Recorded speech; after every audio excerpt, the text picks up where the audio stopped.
لبیک یا حسین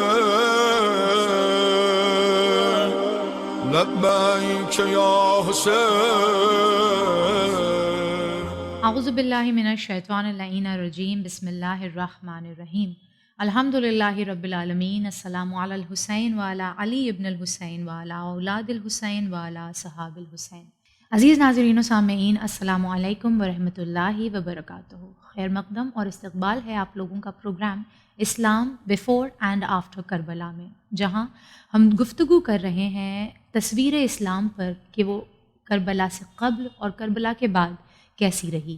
اس گفتگو میں میرا ساتھ دینے کے لیے موجود ہیں خواہر اعظمی زہرا رضوی، جن کا میں استقبال کروں. السلام علیکم خواہر. وعلیکم السلام ورحمۃ اللہ وبرکاتہ. بہت شکریہ آپ کا کہ آپ اس گفتگو میں ہمارا ساتھ دینے کے لیے موجود ہوئے. آپ کا بھی شکریہ.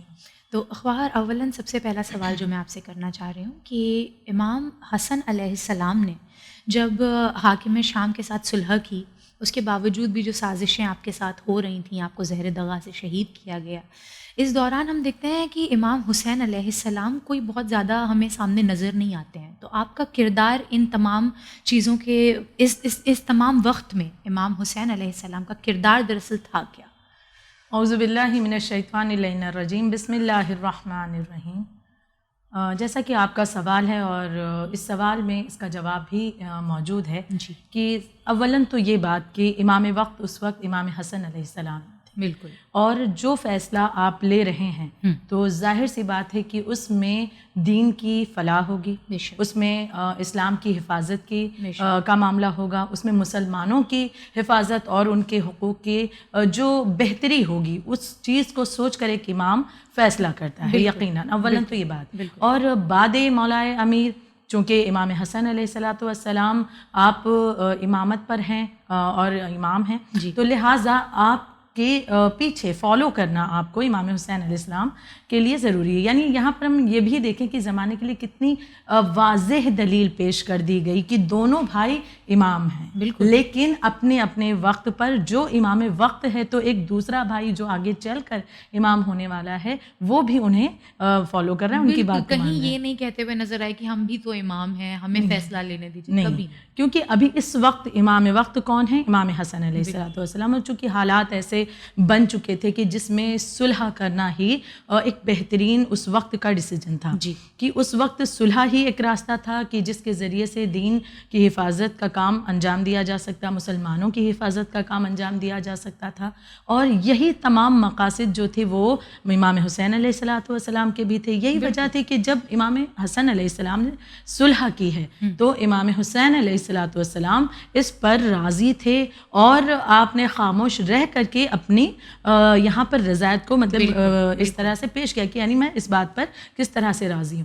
اور دوسری بات یہ کہ اگر ہم صلح کی جو شرائط تھیں، جو امام حسن علیہ السلام اور امیر شام کے درمیان جو صلح ہوئی، اگر ان کی شرائط پر ہم غور کریں، ان شرائط کا جائزہ لیں، تو ہمیں جواب اس میں ہی مل جاتا ہے کہ امام حسین علیہ السلام کیوں راضی تھے ان تمام باتوں پر اور اس صلح پر، امام حسن کے ساتھ کیوں کھڑے نظر آتے ہیں. اگر مثال کے طور پر مثلا تمام شرطوں کو بیان نہیں کرنا ہے مجھے، کچھ ایکات کا ذکر کروں گی. مثلا پہلی شرط صلح کی یہ تھی کہ کتاب خدا اور سنت رسول کے حساب سے عمل کیا جائے.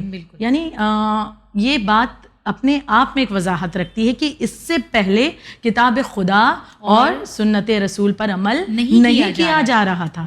تبھی تو وجہ بھائی جس چیز کو زمانے میں ہم دیکھ رہے ہیں کہ انجام دیا جا رہا ہے اس کے لیے تاکید کرنے کی کیا ضرورت ہے؟ جو چیز نہیں ہو رہی ہے ہم اپنے گھر کی، یہ کہ امام کا اس میں اس کو درج کرنا، سامنے والے کا اس کا اعتراف کرنا اس بات کی دلیل ہے کہ وہ اس چیز یقیناً کہ اس چیز کی کمی تھی. کیونکہ جب امام نے یہ شرط رکھی، اگر یہ چیزیں پہلے سے موجود ہوتی تو دوسری جانب سے جو امیر شام تھا وہ کہتا کہ یہ چیزیں تو موجود ہیں، میں ان پر ہی عمل کر رہا ہوں، لیکن وہ نہیں کر رہا تھا ان چیزوں پر عمل. تو امام حسین علیہ السلام بھی یہی چاہتے تھے کہ اللہ کی کتاب کے اعتبار سے، سنت رسول کے اعتبار سے عمل کیا جائے اور اسلام کو اسی زاویے سے لے کر کے آگے پیش کیا جائے، بڑھایا جائے. دوسری بات کہ ممبروں سے مولائے کائنات حضرت علی بن ابی طالب علیہ السلام کو ناسزا الفاظ کہے جاتے تھے، بلکہ یہ کہ ایسی غلط باتیں، گالیاں دینا ایک عام سی بات ہو گئی تھی، جو میں کہ خود خطبے کو بھی اس گندگی سے آلودہ کیا جاتا تھا. تو یہ تمام چیزوں کو ان شرائط میں امام حسن نے یہ بھی رکھا کہ میرے بابا علی کے بارے میں جو غلط باتیں ممبروں سے بیان کی جاتی ہیں ان کو روکا جائے, بالکل, اور روکا جائے, اور ان کی ولایت کی گواہی بھی ان اذانوں میں. تو اب یہی تو مولا حسین علیہ السلام کا بھی مقصد تھا.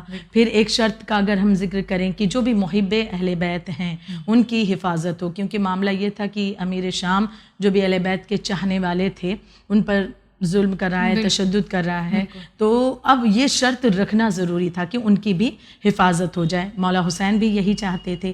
تو ان تمام باتوں کو اگر ہم دیکھیں, اور یہ بھی کہ امیر شام اپنے بعد نمائندہ اپنا نہیں رکھ سکتا ہے, نہیں, وہ نامزد کسی کو بہت ضروری کہ وہ نامزد اپنی طرف سے کسی جانشین کو نہیں کر سکتا, فقط اس کی زندگی تک وہ حکومت کرے گا, اس کے بعد پھر یہ حکومت مسلمانوں کے پاس پلٹ آئے گی. تو یہ تمام چیزیں دراصل مولا حسین کا بھی ہدف تھا, ان کا بھی مقصد تھا, جس مقصد کو صلح حسن کے ذریعے مولا حسن علیہ الصلوۃ والسلام نے مکمل کیا ہے, پورا کیا ہے. تو اس صلح پر خاموش رہ کر کے, راضی رہ کر کے امام حسین علیہ السلام نے واضح کر دیا کہ میں پوری طرح سے راضی ہوں اپنے بھائی کی صلح. صرف صلح حسن نہیں ہے بلکہ صلح حسنین ہے, بالکل حسنین ہے, یقیناً, بے شک. اور یہ بات کے آخر میں فقط اتنا ہی اس جواب میں کہ امام حسین علیہ الصلوۃ والسلام نے اس صلح کا احترام مولا امام حسن علیہ السلام کی زندگی میں بھی کیا, اور بعد شہادت امام حسن یہ نہیں کہ یہ صلح آپ کو پسند نہیں تھی تو شہادت کے بعد آپ اس سے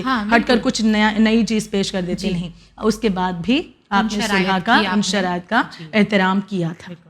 تو جب امام حسین علیہ السلام نے یہ دیکھا کہ کس طرح سے اس وقت ان سے بڑے, یا یوں کہیں کہ وقت کے جو امام حسن علیہ السلام تھے, انہوں نے صلح کیا, تو پھر جب امام حسن علیہ السلام کی شہادت واقع ہو گئی اور امام حسین علیہ السلام نے دیکھا کہ اب جو ہے ماحول ابھی صلح سے بھی نہیں بنا ہے, یعنی کہ یقیناً کارگر تھی اپنے آپ میں صلح حسن, اور اس نے دشمن کو بے نقاب کر دیا, دکھا دیا کہ اس کی حقیقت کیا ہے, مگر پھر بھی معاشرے کے لیے جو چیزیں چاہ رہے تھے امام وہ نہیں سامنے آئی تھیں. تو امام نے پھر کربلا کا رخ کیا. تو میرا سوال آپ سے یہ ہے کہ کیا فقط کربلا کی عظیم قربانی کی, جیسی جس قربانی کی کوئی نظیر نہیں ملتی, بے نظیر, یہ عظیم قربانی ہی ایک راستہ تھی, یا امام بھی کسی طرح سے کوئی اور صلح نامہ تیار کر لیتے, کوئی بحث و مباحثہ کر لیتے تاکہ اصلاح امت ہو جائے؟ یہ بہت ہی ضروری سوال ہے, کیونکہ آج بہت سے افراد کے ذہن میں یہ باتیں آتی ہیں. تو جہاں اس سوال کا جواب اگر ہم تلاش کرنے کی کوشش کریں تو اس سے پہلے ایک بہت اہم چیز ہے کہ جس پر توجہ دینے کی ضرورت ہے, وہ یہ کہ ہمیں یہ جاننا ضروری ہے کہ امام حسن علیہ السلام نے کن حالات میں صلح کی, اور امام حسین علیہ السلام نے کن حالات میں کربلا کا معرکہ انجام دیا ہے, اسے طے کیا ہے. تو جب ہم اس کی وجوہات جاننے کی کوشش کریں گے جواب ہمیں مل جائے گا. اگر ہم تاریخ کا جائزہ لیں تو ہم پاتے ہیں کہ امام حسن علیہ السلام نے جو صلح کی ہے تو اس کی وجوہات اگر ہم تلاش کریں تو ایک مرتبہ تاریخ کا جائزہ لیتے ہیں تو ہم یہ پاتے ہیں کہ جب مولائے متقیان جناب امیر کی شہادت واقع ہوگی اور بعد شہادت مولائے کائنات, تو اب دفن و کفن کے بعد میں اب لوگوں کے درمیان امام حسن علیہ السلام نے خطبہ دیا. اس کے بعد تقریباً 40,000 لوگوں نے امام حسن علیہ السلام کی بیعت کی. اچھا 40,000 لوگوں نے بیعت کی. دوسری جانب جو امیر شام تھا اس کا تو یہی منصوبہ تھا کہ وہ اپنے حساب سے اسلام کو دراصل وہ اس طرح سے بدل دینا چاہتا تھا کہ اسلام نہ رہ جائے, فقط سلطنت رہ جائے, فقط میری حکومت رہ جائے, میں حاکم بن کر اپنے حساب سے ہر ایک چیز کو چلاؤں.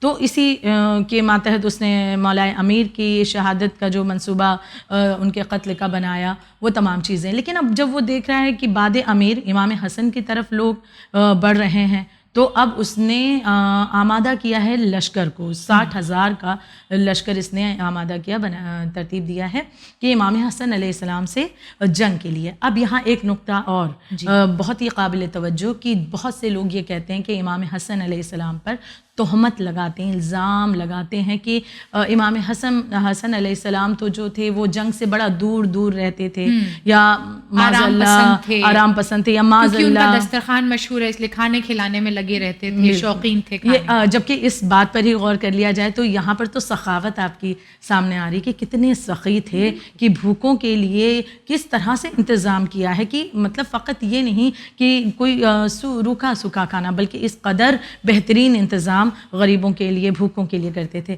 بہرحال امام حسن علیہ السلام پر تہمتیں لگائی جاتی تھیں کہ وہ تو آرام پسند ہے، معاذ اللہ جنگ سے دور دور رہتے ہیں، اور وہ تو اپنی معاذ اللہ انہوں نے کوتاہی کی بنا پر صلح کی ہے، اور یہ تمام چیزیں۔ تو یہ ایک بہت بڑا ستم ہے معصوم پر، اس معصوم پر بہت بڑا ظلم ہے یہ جو تہمتیں لگائی جاتی ہیں، کیونکہ امام حسن علیہ السلام جب انہوں نے دیکھا کہ اسلام پر آفت آن پڑی ہے، قرآن کو نیزوں پر بلند کیا گیا تھا، وہ تمام باتیں آپ نے دیکھی ہیں، اور اب بھی دیکھ رہے ہیں کہ زمانے میں کس طرح سے بنی امیہ کی سازشیں چل رہی ہیں۔ اس وقت امام نے بھی لشکر کو ترتیب دیا ہے جنگ کے لیے۔ امام تو جنگ کے لیے بڑھ رہے ہیں کہ جنگ کے ذریعے سے باطل کو جو ہے ختم کیا جائے، اور حق کو لوگوں کے سامنے، مسلمانوں کے سامنے پیش کیا جائے، اور اسلام اپنی اصلی رنگ و روپ میں ان تک پہنچے جیسا نبی اکرم چاہتے تھے۔ اس کے لیے آپ نے لشکر کو ترتیب دیا، اچھا خاصا لشکر سپہ سالار، لیکن یہ بہت ہی افسوس کا مقام ہے کہ اپنے ہی دغا دے گئے، اور مسلمانوں نے دولت کی لالچ میں آ کر کے امام کا ساتھ چھوڑنا، کبھی دولت کے لیے، کبھی دنیا کے لیے، کبھی عورت کے لیے، کبھی اپنی عیاشیوں کے لیے، اس طرح سے مثالیں ملتی ہیں تاریخ میں کہ سپہ سالار تک کے بکنے لگے۔ جو امام حسن علیہ السلام کے لشکر کے سپہ سالار تھے، کوئی 50,000 میں بکا تو کوئی 1,00,000 میں بکا۔ آپ کے سامنے ایک مثال ایک شخص کی دینا چاہوں گی کہ عبید اللہ ابن عباس۔ یہ عبید اللہ ابن عباس وہ ہیں کہ جو جناب امام حسن کے چچا زاد بھائی بھی ہیں، اور ان کے دل میں جو ہے بنی امیہ کے لیے بہت نفرت تھی، بڑا غصہ تھا۔ اس کی وجہ بتا دوں، حالات دیکھیے کیسے بن گئے تھے کہ کن حالات میں صلح کرنی پڑی۔ کہ عبید اللہ ابن عباس کی ہی اگر ہم ایک مثال لیں تو ان کے دل میں بڑا غصہ، بڑی نفرت بنی امیہ کے لیے تھی، کیونکہ ان کے 2 بچوں کو، بہت چھوٹے تھے وہ بچے، ان کو بنی امیہ نے بڑی بے رحمی سے قتل کیا۔ اور قتل کس طرح سے کیا تھا کہ صرف تلوار سے یا نیزے سے نہیں، بلکہ ان دونوں بچوں کو ان کی والدہ کے سامنے پکڑ کر پیروں سے 2 حصوں میں تقسیم کر دیا تھا۔ تو اب سوچیں کتنا بڑا مطلب یہ حادثہ تھا ان کے لیے کہ یہ اس صدمے سے ابھر نہیں پا رہے تھے، اور ایک غصہ، ایک نفرت تھی ان کے دل میں بنی امیہ کے لیے، اور جائز بھی ہے۔ اب چونکہ امام حسن علیہ السلام کے پاس ہیں اور ان کے لشکر کے سپہ سالار بھی بن گئے، اب دونوں چیزیں تھیں کہ امام وقت کی طرف سے بھی ہیں اور انہیں یہ بھی غصہ کہ ایسا ظالم شخص تھا۔ لیکن ان کا بھی عالم یہ دیکھیے کہ جب یہ لشکر لے کر روانہ ہوتے ہیں تو ایک مقام پر امیر شام نے اپنے کچھ نمائندوں کو بھیجا اور انہیں اپنی طرف کرنے کے لیے انہیں دنیا کی رغبت دلائی کہ کیوں جنگ میں اور قتل و غارت میں پھنسے ہوئے ہو، اس کے ذریعے کتنا خون بہے گا، اور ہم تمہیں بہترین خوبصورت کنیز آفر کر رہے ہیں، یعنی اس مقام کی کنیز انہیں مطلب دی جا رہی تھی عورت کی، جس کے لیے اس دور کے مرد بھی بڑی آرزو کرتے تھے کہ وہاں کی عورت مل جائے بڑی حسین و خوبصورت۔ دوسری لالچ کہ ہم تمہیں 1,00,000 درہم دیں گے کہ اب مال دنیا بھی، اور تیسری لالچ انہیں دی کہ اگر تم امام حسن کا ساتھ چھوڑ دیتے ہو اور اس جنگ سے باز آ جاتے ہو تو ہم تمہیں اپنے لشکر کا یعنی لشکر شام کا سپہ سالار بنا دیں گے۔ اس نے بغیر کچھ سوچے سمجھے ان تمام لالچ کے ماتحت امام کا ساتھ چھوڑ دیا۔ اس کے ساتھ جو ایک بہت بڑی تعداد تھی لشکر کی، اس نے بھی مڑ گئے، وہ بھی جب سپہ سالار بک گیا وہ بھی بک گئے۔ دوسری طرف دور جو لوگ تھے جنہوں نے سنا کہ عبید اللہ ابن عباس بک چکے ہیں اور اتنا مال و متاع، دنیا، عورت، سب کچھ مل گئی، تو یہ لوگ آپس میں کہنے لگے کہ ہمیں کیا ملا، ہمیں تو مال غنیمت بھی نہیں ملا، ہمیں تو کچھ آفر بھی دولت نہیں کی گئی۔ تو اب ان لوگوں نے کیا کیا، ان لوگوں نے اپنے ہی لشکر کو لوٹنا شروع کیا۔ حد یہ ہو گئی تھی قہر کہ ان لوگوں نے امام حسن علیہ السلام کا خیمہ بھی لوٹ لیا، اور پھر مدائن کے راستے میں جب امام حسن علیہ السلام تھے تو انہیں زخم بھی دیے گئے، ان پر حملہ کیا گیا اور اذیت دی گئی۔ اب آخر میں کیا ہوا کہ کچھ مٹھی بھر کے افراد مخلصین بچ گئے تھے، لیکن اس کے باوجود امام وقت امام حسن نے ان لوگوں سے کہا کہ اگر اب بھی جنگ کے لیے، جہاد کے لیے تم آمادہ ہو تو میں جہاد کرنے کے لیے تیار ہوں. لیکن ان لوگوں نے البقاء البقاء کے نعرے بلند کر دیے کہ ہم باقی رہنا چاہتے ہیں، جنگ نہیں کرنا ہے، جہاد نہیں کرنا ہے. تو اب امام حسن نے دیکھا کہ اب اگر جو مٹھی بھر افراد ہیں وہ بھی ساتھ اس طرح سے چھوڑ رہے ہیں، جو چند ہیں مخلصین ان کے ساتھ اگر جہاد کے لیے جاتا ہوں تو یہ بھی مارے جائیں گے، دین بھی اپنی پریشانی میں آ جائے گا، اور پھر جو مسلمان ہیں ان کے لیے بھی ایک پریشانی کن حالات پیدا ہو جائیں گے.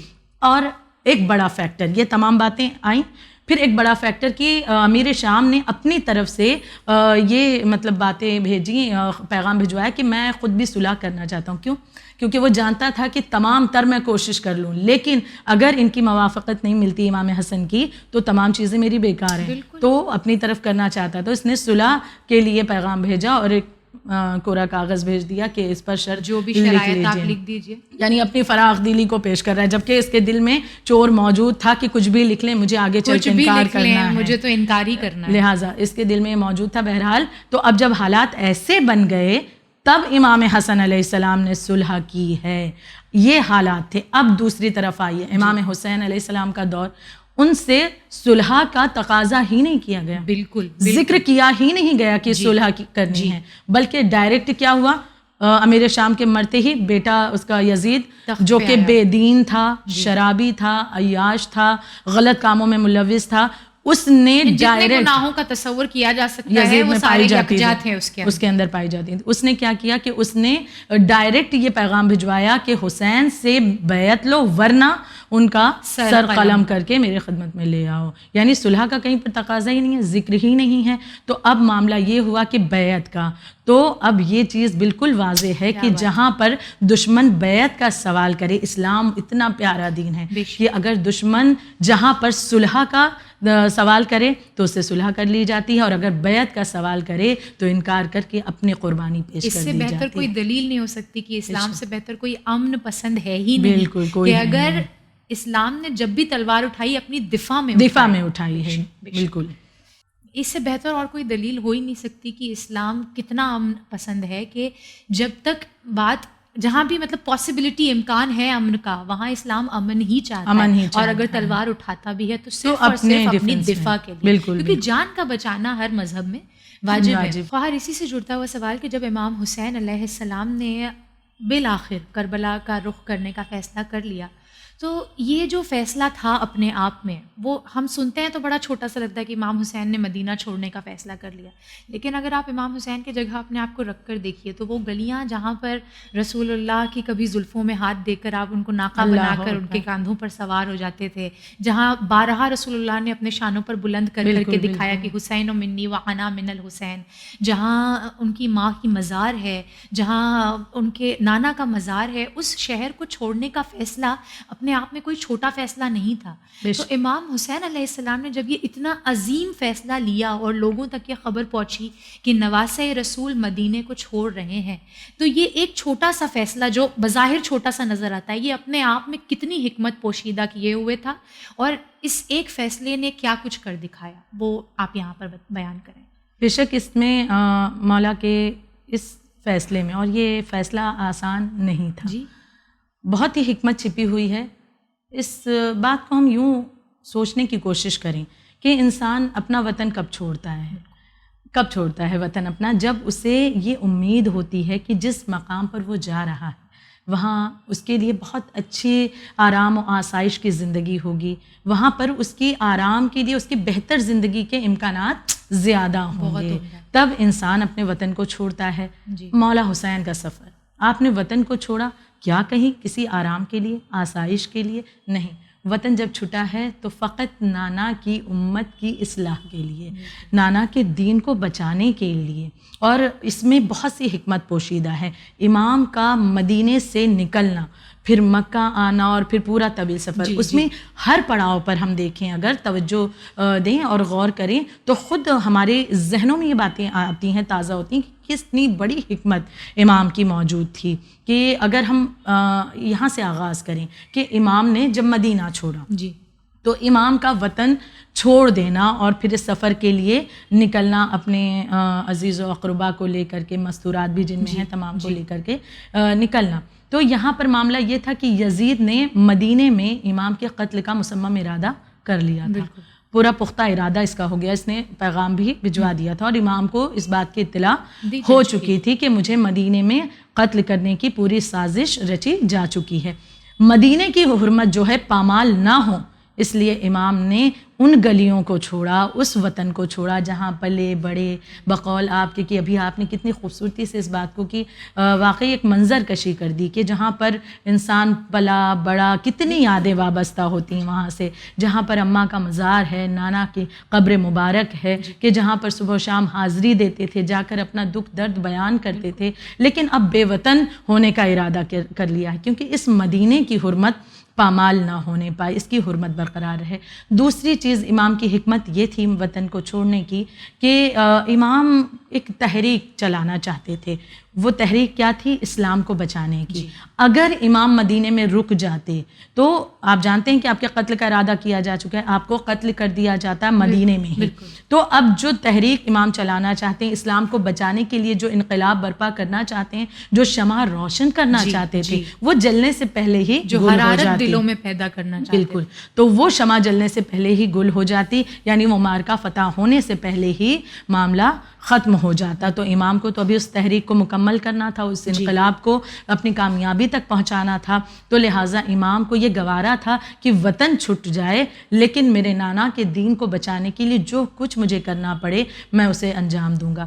تیسری حکمت یہ کہ جب ہم تاریخ کا جائزہ لیں تو امام جب چلے ہیں مدینہ سے تو امام کو مطلب اس بات کو مشہور یزید نے کر دیا تھا کہ معاذ اللہ باغی ہیں، بغاوت کی ہے، یہ تمام چیزیں۔ لیکن ایک باغی جو ہوتا ہے جب وہ وطن کو چھوڑے یا کہیں جا رہا ہے چھپ چھپا کر جاتا ہے، منہ چھپا کر نکلتا ہے، چھپ کر نکلتا ہے، لیکن امام معروف راستے سے نکلے ہیں۔ اور اس معروف راستے سے کیوں نکلے امام؟ کیونکہ آپ جانتے تھے اس راستے پر عام آنے جانے والوں کا مجمع ہوگا اور انہیں بھی وہ دین کی دعوت دیں گے، انہیں بھی اس انقلاب سے، اس تحریک سے آگاہ کریں گے۔ اور دوسری وجہ کہ امام کا معروف راستے سے جانا اس بات کی واضح دلیل ہے کہ امام مبین حق پر تھے، امام حق پر تھے۔ اگر امام حق پر نہ ہوتے تو چھپ چھپا کر نکلتے، لیکن امام حق پر تھے، ان کے دل میں خوف نہیں ہے باطل کا، لہٰذا امام معروف راستے سے، عام راستے سے آگے بڑھے ہیں۔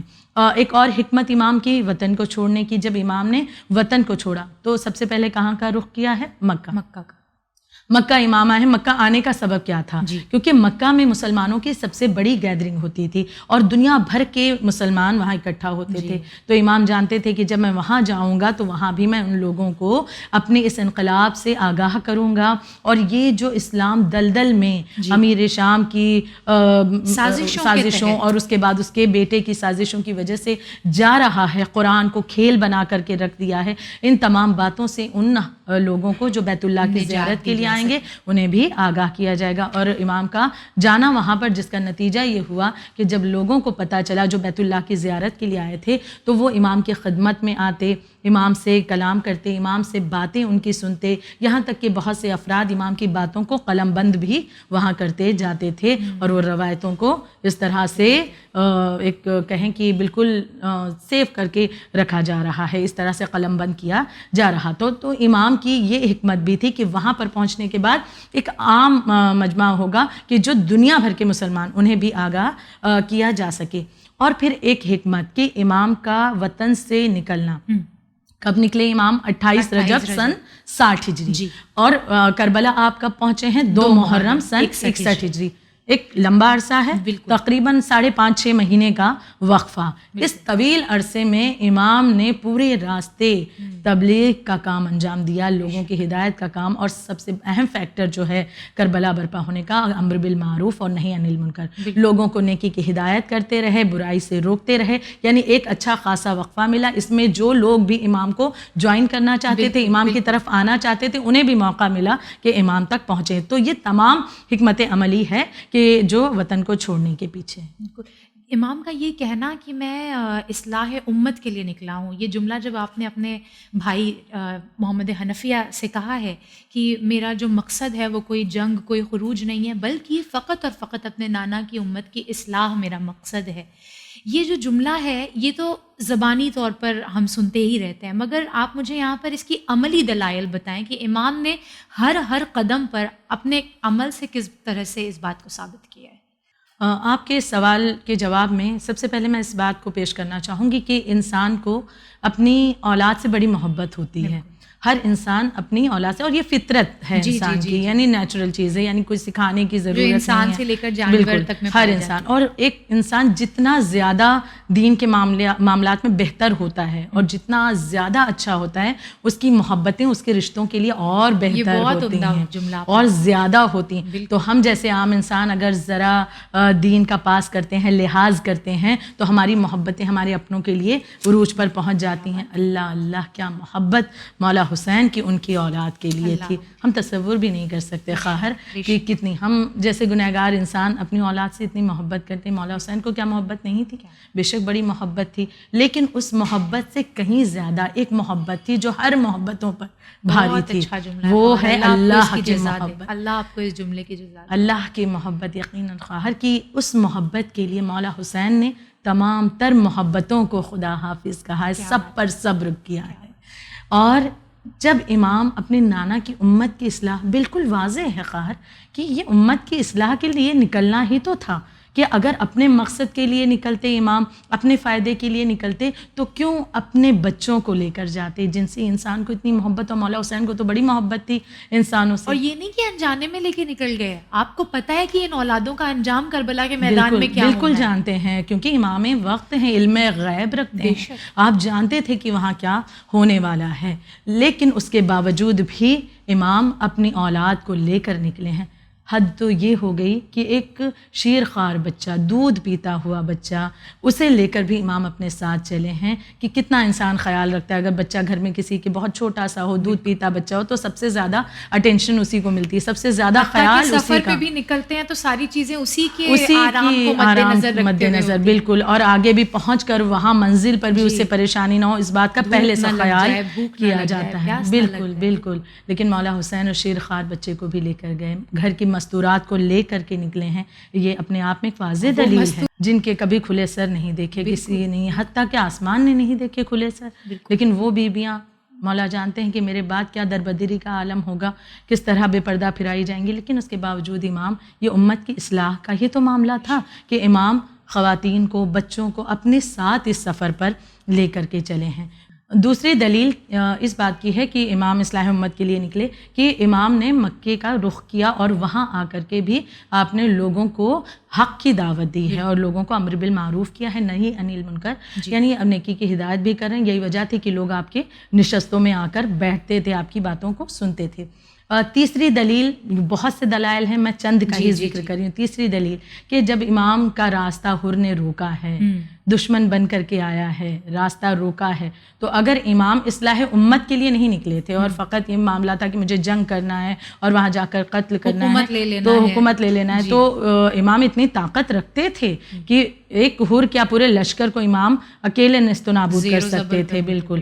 لیکن اب یہاں پر جس نے راستہ روکا، اگر امام اصلاح امت کے لیے نہیں نکلے تھے تو امام حر کو بھی وہیں پر ختم کر دیتے، وہیں جنگ کرتے. لیکن نہیں، امام نے جنگ نہیں کی، بلکہ اس پر اور کرم کیا ہے کہ جس نے راستہ روکا اسے پانی پلایا، اس کے لشکر کو سیراب کیا، اس کے جانوروں کو سیراب کیا. اور پھر وہی حر کہ جس کی وجہ سے کربلا میں امام نے 3 یہی دن تبلیغ تھی جو پلٹ کر آئی ہے. بالکل.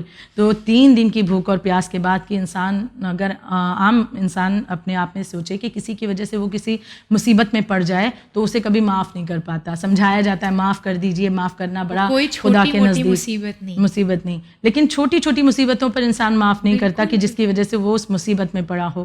اتنا بڑا معاملہ کہ 3 دن کی بھوک و پیاس اور پورا خانوادہ لٹنے والا ہے، لیکن امام حسین کی خدمت میں وہی حر جب آتا ہے تو یہ اصلاح امت ہی تو تھی کہ امام حسین نے اسے معاف کیا ہے، اسے گلے سے لگایا ہے، اور اس حر نے پھر امام کی معرفت میں وہ مقام حاصل کیا ہے. پھر امام کا ایک رات کی مہلت کا جو معاملہ ہے، تو آج بہت سے کم عقل کہتے ہیں کہ امام نے اپنے لیے مہلت لی، جبکہ واضح ہے کہ امام نے مہلت لی نہیں، دی تھی. کہ ایک رات کا وقت ہے، ایک مرتبہ پھر سے وہ باطل سوچ لے کیا کہ گمراہی سے بچ جائے. یعنی آخری لمحے تک امام چاہتے ہیں، حجت تمام کر رہے تھے کہ یہ اب سوچ لیں، اب یہ باز آ جائیں، اب گمراہی سے نکل آئیں، اب حق کی طرف آ جائیں، یاد آ جائے کہ میں نواز رسول ہوں اور یہ جہنم کی طرف نہ بڑھیں، جنت کی طرف آ جائیں. امام نے مہلت دے کر کے بھی اس بات کو پیش کر دیا کہ میں اصلاح امت کے لیے. پھر جب روز عاشوراء کا دن ایک کے بعد ایک شہادتیں، اور امام صبر کرتے رہے، جنازے اٹھاتے رہے، میتوں پر میتیں، لاشیں اٹھا کر خیمے میں لاتے رہے. حد تو یہ ہو گئی قہر کی وہ شبیہ پیغمبر کہ جسے نماز شب کی دعاؤں میں مولا حسین نے مانگا تھا، اس علی اکبر کی بھی قربانی کو امام حسین نے برداشت کیا ہے. تن و تنہا رہ گئے. امام چاہتے تو ایک ہی حملے میں ان لوگوں کو نیست و نابود کرتے، بلکہ تاریخ گواہ ہے تو یہ ہے کہ حملے کی بھی ضرورت بھی نہیں تھی، ایک اشارہ ہی کافی تھا. بالکل یہ کن کے مصداق ہیں، ان کو کہنا تھا اور چیزیں ہو جانی تھی یقیناً. اور تاریخ میں ہم نے پڑھا بھی ہے کہ امام کی مدد کے لیے کس طرح سے اللہ کی طرف سے خدائی فوج آئی، لیکن امام نے انکار کر دیا کہ مجھے صبر کے جوہر دکھانے ہیں. ہر ایک مارکے پر امام نے صبر کیا ہے، ہر ایک مرحلے پر امام نے صبر کیا، ہر ایک جنازے کو اٹھایا ہے اور صبر کرتے رہے. یہ اصلاح امت نہیں تو اور کیا ہے. اگر امام کو اپنا ذاتی مفاد ہوتا تو امام جنگ کرتے، بدلہ لیتے ان لوگوں سے کہ تم نے میرے اپنوں کو مارا، میری اولاد، میرے بھانجے، میرے بھتیجوں کو، میرے عزیزوں کا خون بہایا. لیکن امام صبر کے جوہر دکھا کر یہ بات پیش کر رہے تھے کہ میں اصلاح امت کے لیے آیا ہوں. بالکل واضح یہ تمام دلائل موجود. ایک مرتبہ بیٹھ کر تعصب کرنے والے یہ سوچیں تو اس بات کی طرف غور تو کریں کہ یہ دلائل کتنی واضح اور روشن ہے جو کہ ہر ایک کتاب میں، ہر ایک فرقے میں موجود. جنگ بھی نہیں کرنی تھی، خالی شاید حضرت عباس کو اجازت دے دیتے تو یہ مسئلہ وہیں ختم ہو جانا تھا. بے شک بے شک. یہ تمام چیزیں کہ ایسے اسلحے جو انسانی شکل میں مولا کے پاس تھے ان کو اجازت نہ دینا اس بات کی دلیل تھی اپنے آپ میں کہ مولا کس قدر اس امت کی اصلاح چاہتے. بے شک. بہت بہت شکریہ خواہر آپ کا، اللہ آپ کو جزائے خیر سے نوازے.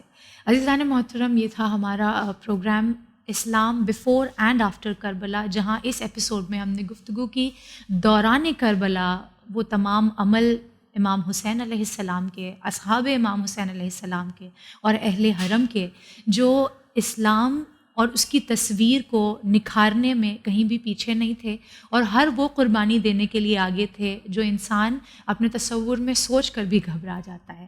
خداوند عالم ہم سبھی کو توفیق دے کہ ہم غم حسین میں اسی طرح گریہ کناں رہیں. انشاءاللہ اگلا ایپیسوڈ لے کر جلد ہی حاضر ہوں گے. دیکھتے رہیے چینل ون. فی امان.